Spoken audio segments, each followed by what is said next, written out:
trasfertista della truffa denunciato dalla polizia di Padova. L'uomo, un 25enne, si era fatto dare 1.000 euro più alcuni gioielli, tra cui la fede nuziale, da una 84enne residente in via Rovigo, a Padova, con la truffa del finto maresciallo. In cosa consiste la truffa? La signora è stata contattata da un finto maresciallo, appunto, che avvisava che il nipote aveva provocato un incidente stradale con feriti e per liberarlo era necessaria una somma di denaro da consegnare ad un uomo che sarebbe arrivato a casa sua.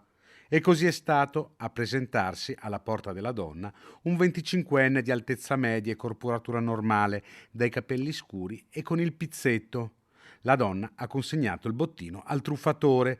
Dopo che l'uomo era andato via, la signora ha capito di essere stata truffata e ha chiamato immediatamente la polizia e il vero nipote.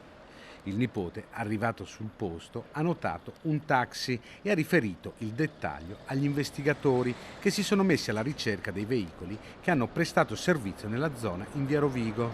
Il taxi è stato rintracciato e ha comunicato alla polizia di aver portato l'uomo col pizzetto in stazione. Non solo questo, però, perché il tassista ha riferito agli inquirenti che l'uomo in macchina, parlando al telefono, avrebbe detto che se avesse perso il treno per Napoli avrebbe preso quello per Roma.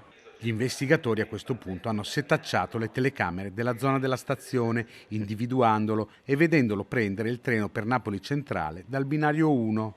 È stata quindi richiesta la collaborazione della Polizia Ferroviaria della stazione Tiburtina di Roma, dove è giunto il treno. A bordo della carrozza indicata è stato rintracciato l'uomo, un 25enne pregiudicato per altri reati di truffa, originario di Cosenza ma residente a Napoli.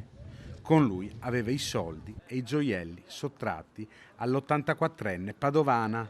Il truffatore è stato fermato, riconosciuto dalla vittima ed è stato denunciato.